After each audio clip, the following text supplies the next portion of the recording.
तकदीर का खेल। कीमती रत्न के व्यापारी मनसुख लाल के दो बेटे थे, जिनका नाम रामलाल और श्यामलाल था। रामलाल को दौलत और रुतबे का बहुत घमंड था, जबकि श्यामलाल एक शरीफ और सुलझा हुआ इंसान था। घमंड के साथ साथ रामलाल में ईर्ष्या और बेईमानी जैसे अवगुण भी थे। समय के साथ साथ मनसुख लाल की उम्र बढ़ती जा रही थी। ऐसे में उनके दोनों बेटों ने कारोबार में पिता का अधिक से अधिक हाथ बटाना शुरू कर दिया था। कुछ समय के पश्चात मनसुख लाल चल बसे और कारोबार का पूरा भार रामलाल और श्यामलाल के कंधों पर आ गया। बड़ा भाई होने के नाते रामलाल ने व्यापारिक फैसलों में अपनी मर्जी चलानी शुरू कर दी थी। रामलाल बेईमान और मक्कारी भरे फैसले लेने लगा। असली रत्न के नाम पर वह नकली रत्न का व्यापार करने लगा, जिससे उसका मुनाफा बढ़ने लगा। दौलत के घमंड में वह परिवार में उन्मादी जैसा व्यवहार करने लगा।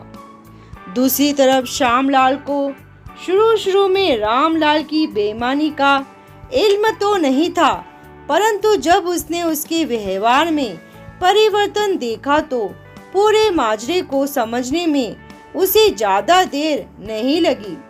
उसने रामलाल को समझाने और सही रास्ते पर लाने की कोशिश भी की, परंतु वह नाकाम रहा। उल्टे रामलाल श्यामलाल से खफा हो गया और व्यापार में बंटवारे का बहाना ढूंढने लगा। बंटवारे में भी उसने बेईमानी की साजिश रची। श्यामलाल के हिस्से में व्यापार पर भी वह कब्जा कर बैठा। रामलाल के व्यापार से दुखी होकर श्यामलाल ने शहर में दूसरी जगह अपना ठिकाना बनाया और रत्न के अपने व्यापार को नए सिरे से शुरू किया। ईमानदारी की नींव पर शुरू हुआ श्यामलाल का व्यापार जल्दी ही चल निकला। एक तरफ जहां श्यामलाल की ख्याति देश और विदेश में बढ़ने लगी, वहीं दूसरी तरफ रामलाल की करतूतों की पोल खुलने लगी थी। नकली रत्न के व्यापार के कारण रत्न बाजार में रामलाल की साख को जोरदार धक्का लगा और उसके व्यापार का दायरा सिमटने लगा।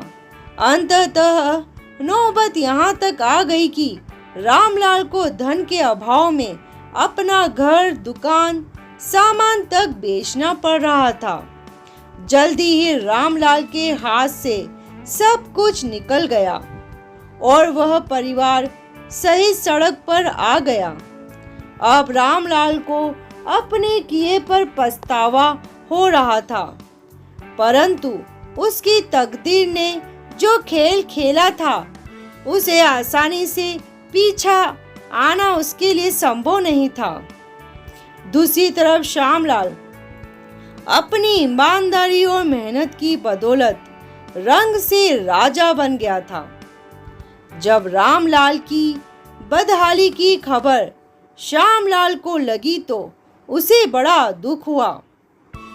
पुरानी बातों को भूलकर वह भागा भागा अपने बड़े भाई रामलाल के पास पहुंचा और रामलाल के लाख मना करने के बाद भी उसे परिवार सहित अपने पास ले आया।